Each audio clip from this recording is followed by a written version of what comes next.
सभी विद्यार्थियों का इस YouTube चैनल पर आप सभी विद्यार्थियों का वेलकम, स्वागत, अभिनंदन। छोटी छोटी वीडियो की कड़ी में आज हम आपके लिए लेके आए हैं इकाई विधि के बारे में। आज हम इकाई विधि के बारे में पढ़ेंगे। बात करते हैं इकाई विधि की।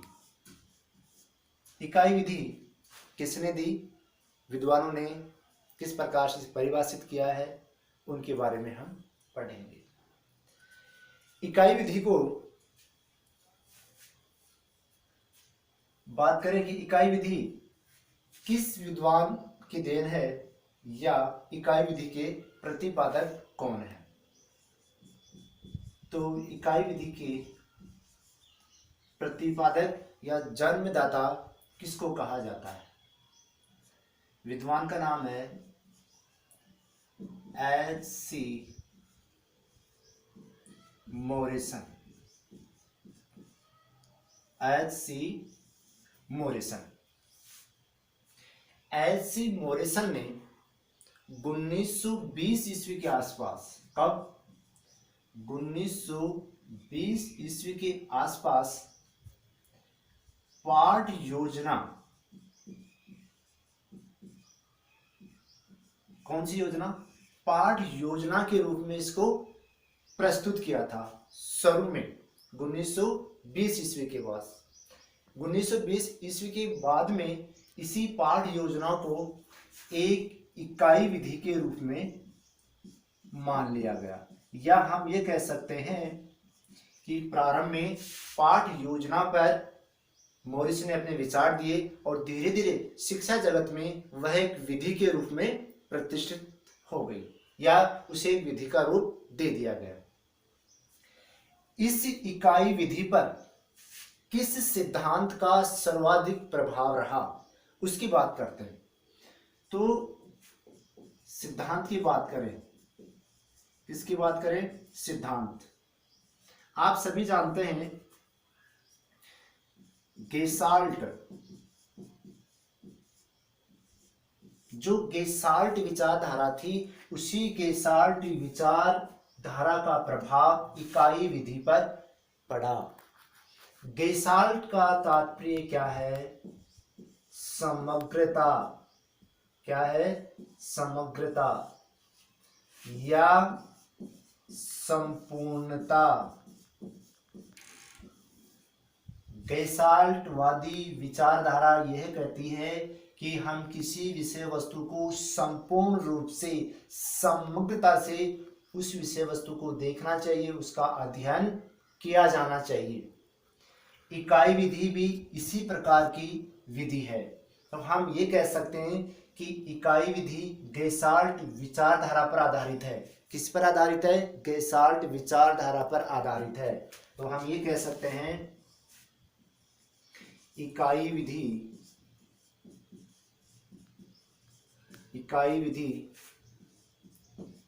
गेस्टाल्ट विचारधारा या सिद्धांत पर आधारित है।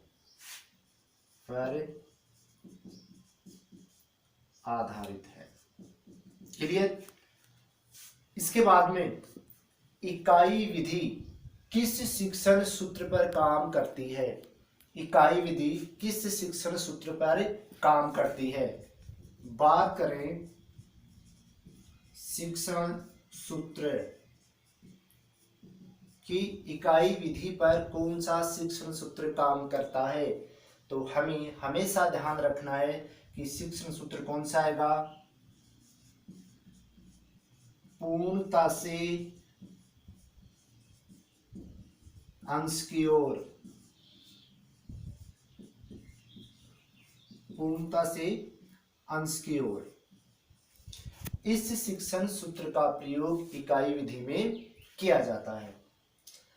अब हमें क्या समझना है? हमें ये समझना है कि इकाई विधि, जैसे आप छठी, सातवीं की, सामाजिक विज्ञान की, हिंदी की कोई भी विषय वस्तु देखते हैं, जो भी सब्जेक्ट देखते हैं, तो उसमें इकाइयों में पाठ्यक्रम को विभाजित किया जाता है।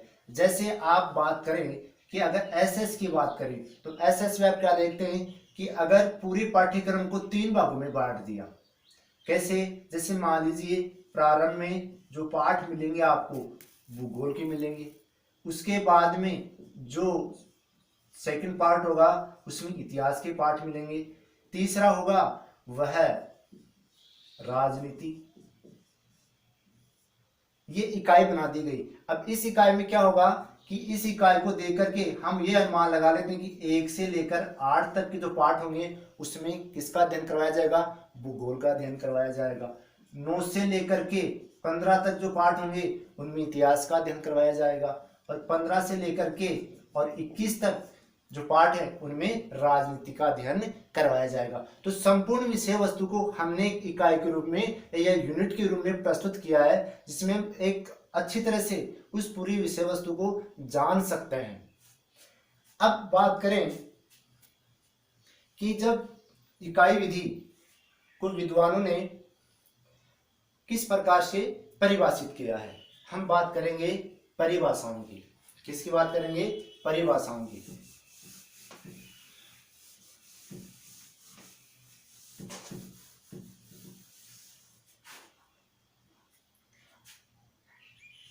विद्वान हुए हैं थॉमस ए रिस्क। थॉमस ए रिस्क, उन्होंने परिभाषा दी है। क्या कहते हैं? इकाई विधि, इकाई विधि किसी समस्या या योजना, किसी समस्या या योजना को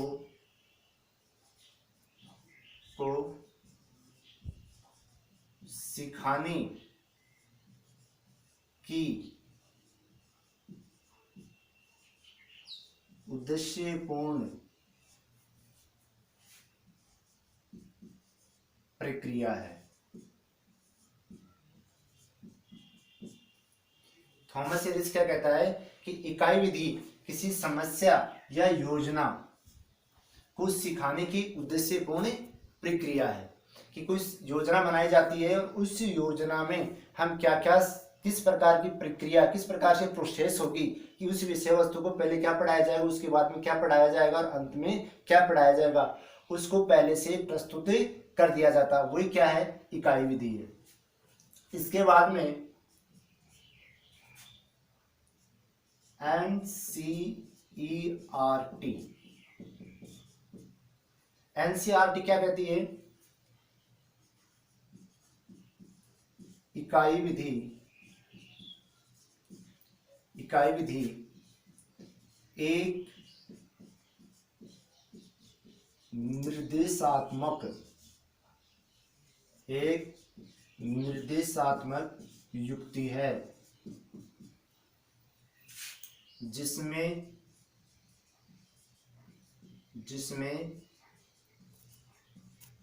समग्रता से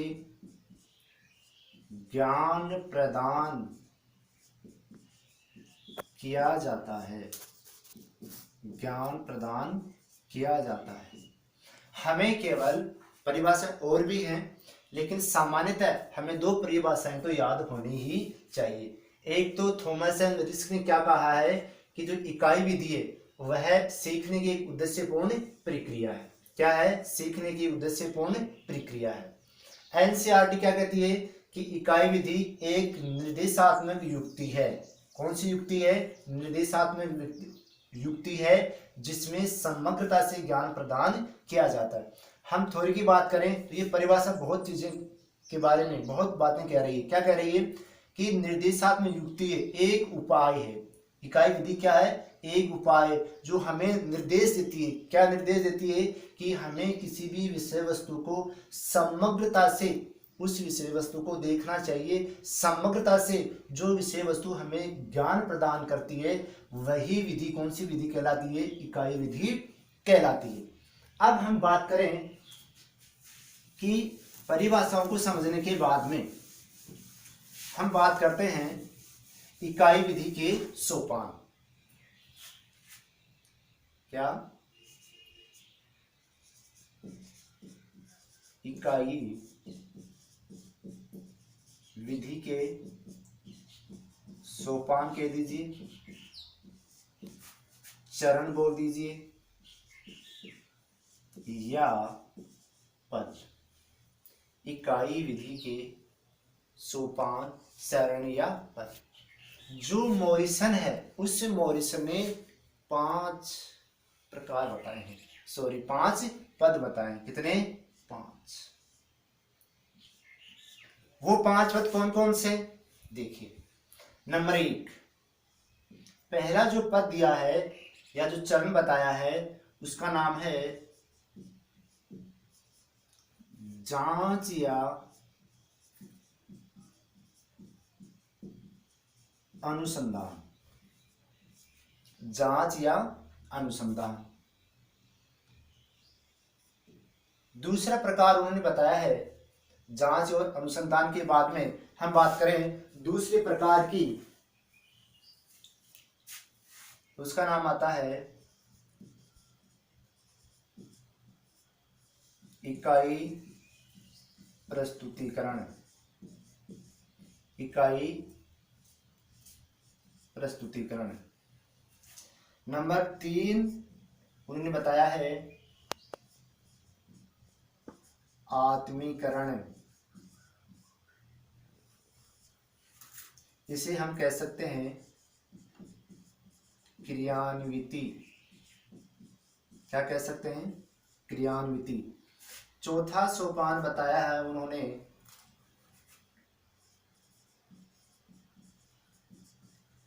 व्यवस्थीकरण। व्यवस्थीकरण। और अंतिम सोपान बताया है अभिव्यक्तिकरण। अभिव्यक्तिकरण। इसे हम कथन भी कह सकते हैं। क्या कह सकते हैं? कथन भी कह सकते हैं। तो हमें प्रश्न ये आता है इकाई विधि के कितने सोपान होते हैं? 5 सोपान होते हैं। कितने सोपान होते हैं? 5 सोपान। ये पांचों की पांचों सोपान हमें याद होने चाहिए। पहला सोपान कौन सा है? जांच या अनुसंधान। दूसरा प्रस्तुतिकरण। तीसरा आत्मीकरण। चौथा व्यवस्थीकरण और 5वां अभिव्यक्तिकरण। इस प्रकार से ये 5 सोपान होते हैं। अब हमें थोड़ी थोड़ी इनकी जानकारी भी होनी चाहिए कि भाई इसके अंदर कौन सा आएगा, इसके अंदर कौन सा आएगा, इसके अंदर कौन सा आएगा। अब बात करें जांच या अनुसंधान। विद्यार्थियों को शिक्षण विधियों के माध्यम से जो विषय वस्तु दी जाती है उस विषय वस्तु का क्या किया जाता है? अनुसंधान किया जाता है, उसको जांचा जाता है। जैसे प्रश्नोत्तरी विधि है, वाद विवाद विधि है। इनके माध्यम से उस विषय वस्तु को जांचा जाता है कि बालकों को कितना आता है। फिर है इकाई का प्रस्तुतिकरण। जो विषय वस्तु है उसको प्रस्तुत किया जाता है। अब प्रस्तुत करने के तरीके भी अलग अलग प्रकार से हो सकते हैं कि आप कौन कौन सी विधियों का प्रयोग करते हुए, कौन कौन सी सहायक सामग्रियों का प्रयोग करते हुए उस विषय वस्तु को प्रस्तुत करते हैं। नंबर 3 है आत्मीकरण या क्रियान्विति, कि आप जो विषय वस्तु तैयार किए उस विषय वस्तु को किस प्रकार से प्रस्तुत करते हैं, वो किस में आएगा? आत्मीकरण में। व्यवस्थितकरण का मतलब क्या होता है? व्यवस्थितकरण का मतलब ये होता है कि आपने जो विषय वस्तु प्रस्तुत की है वह कर्मिक है या नहीं, वह कर्मिक है या नहीं, उसमें क्रमबद्धता है या नहीं है, उसको क्रम से प्रस्तुत किया गया नहीं किया, वह किस में आएगा? व्यवस्थितकरण में आएगा। और फिर आता है अभिव्यक्तिकरण। अभिव्यक्तिकरण में क्या होता है कि बालक उस विषय को प्रस्तुत करता है और प्रस्तुत करने के साथ साथ में उसका क्या होता है? मूल्यांकन भी होता है। क्या होता है? मूल्यांकन होता है। मूल्यांकन का मतलब है कि बालक अपनी कक्षा में इस इकाई विधि का प्रयोग करते हुए किसी विषय वस्तु को प्रस्तुत करता है। विषय वस्तु को प्रस्तुत करने के साथ साथ शिक्षक भी उसका मूल्यांकन करता है और जो छात्र बैठे हैं वो भी उसका मूल्यांकन करते हैं। और जो कमी रह जाती है, क्या रह जाती है? कमी। उस कमी को पुनः उसको उन कमियों को दुरुस्त करना पड़ेगा, फिर से उन कमियों को निकालना होगा, ढूंढना पड़ेगा और उनका समाधान करना होगा। किसमें? अभिव्यक्तिकरण में। इस प्रकार से हमने ये जाना कि इकाई विधि के 5 सोपान होते हैं और 5 सोपान कौन कौन से हैं उनके बारे में अध्ययन किया। अब इसके साथ साथ में एक विद्वान और है जिसका नाम है यहां लिख देते हैं, थॉमस ए रिस्क। थॉमस ए रिस्क। इन्होंने इकाई विधि के 3 सोपान बताए। कितने सोपान बताए हैं? 3 सोपान इन्होंने बताए। थॉमस एंड रिस्क ने इकाई विधि के कितने बताए हैं? 3। कौन कौन से हैं? नंबर 1, इकाई का प्रस्तुतीकरण। इकाई का प्रस्तुतीकरण। नंबर 2, इकाई का विकास। नंबर 3, इकाई की पूर्ति। इकाई की पूर्ति। इस प्रकार से थॉमस एंड रिस्क ने 3 सोपान बताए हैं। कौन कौन से सोपान बताए हैं? कि सबसे पहले प्रस्तुतीकरण, दूसरा विकास और तीसरा पूर्ति। लेकिन हमें इसके याद रहे न रहे, लेकिन हमें इकाई विधि के ये 5 सोपान याद रहने ही बहुत ही जरूरी है। अब बात करें इनकी दोष की बात, गुण की बात करें कि इकाई विधि के गुण कौन से हैं, तो 1-2 गुण की बात कर लेते हैं। एक तो क्या गुण है? बालकों में स्वाध्याय की प्रवृत्ति का विकास। कि बालक इस इकाई विधि के माध्यम से उनमें स्वाध्याय या खुद पढ़ने की प्रवृत्ति विकसित हो जाएगी। इसके अलावा बालकों में सहयोग, नेतृत्व, धैर्य आदि की भावनाओं का विकास हो जाता है। और बात करें बालकों में उत्तरदायित्व पूर्वक कार्य करने की क्षमता का विकास हो जाता है। क्षमता का विकास। इसके अलावा और भी है, जैसे बालकों में कौशलता आ जाती है, बालक में दक्षता आ जाती है, बालक में क्षमताओं का विकास होता है। इसके साथ साथ गुणों के साथ साथ इस विधि में दोष भी है। तो हम बात करें, 1-2 दोष की बात कर लें। पहला दोष ये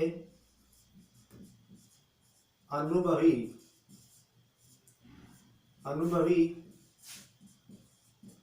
प्रशिक्षित व कौशल युक्त शिक्षकों का अभाव। क्या? कि अनुभवी, प्रशिक्षित और कौशल युक्त शिक्षकों का अभाव पाया जाता है। इसके अलावा समय पर पाठ्यक्रम पूर्ण नहीं होना। इसके अलावा हर प्रकार की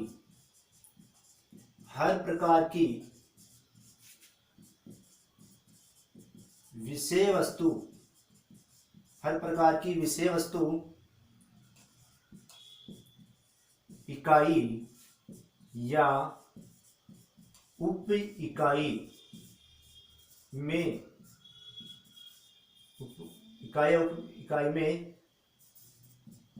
बांटा नहीं जा सकता। ये सामान्यतः हम इसके दोष दे सकते हैं। अब देखिए, बड़ा प्रश्न ये आएगा कि इकाई विधि को स्पष्ट कीजिए, इकाई विधि को परिभाषित करते हुए इसके गुण व दोषों को स्पष्ट कीजिए या इसके सोपानों का वर्णन कीजिए। तब आपको इतनी विषय वस्तु याद रखनी होगी। अब दो बातें और कई बार से पूछ लेते हैं कि इकाई शब्द का प्रयोग सर्वप्रथम किसने किया? क्या इकाई शब्द का सर्वप्रथम प्रयोग किसने किया? याद रखना, 1920 में हर्बर्ट ने किया। किसने किया? हर्बर्ट ने किया। इकाई शब्द का प्रयोग सर्वप्रथम किसने किया? हर्बर्ट ने किया। इसके अलावा एक बात और याद रखेंगे आप, यहां लिख देता हूं। एक विद्वान हुए हैं जेम्स ए सिल। इन्होंने इकाई विधि को संचरण का ढांचा कहा है। तो एक बार शॉर्ट में और फिर देख लेते हैं। इकाई विधि के प्रतिपादक थे H.C. मॉरिसन। इकाई विधि पर प्रमुखता से गेस्टाल्टवादी विचारधाराओं का प्रभाव है। इकाई विधि हमेशा पूर्ण से अंश की ओर शिक्षण सूत्र पर काम करती है। एनसीईआरटी ने इकाई विधि को परिभाषित करते हुए ये कहा है कि इकाई विधि एक निर्देशात्मक युक्ति है जो बालकों को समग्रता से ज्ञान प्रदान करती है। इसके साथ में हमने ये पढ़ा, इकाई विधि के 5 सोपान होते हैं। 5 सोपान कौन कौन से होते हैं? जांच या अनुसंधान, नंबर 2 इकाई का प्रस्तुतिकरण, नंबर 3 आत्मीकरण या क्रियान्विति, नंबर 4 व्यवस्थीकरण और नंबर 5 अभिव्यक्तिकरण। इसी के साथ में एक विद्वान और हुए हैं जिनका नाम था, क्या नाम था? थॉमस ए रिस्क। थॉमस ए रिस्क ने 3 प्रकार या 3 पद सोपान बताए। कौन कौन से? इकाई का प्रस्तुतिकरण, इकाई का विकास और इकाई की पूर्ति। इसके बाद में हमने ये जाना कि इन विधियों में गुण भी होते हैं और दोष भी होते हैं, क्योंकि ये प्रवृत्तियां दोनों साथ साथ चलती हैं।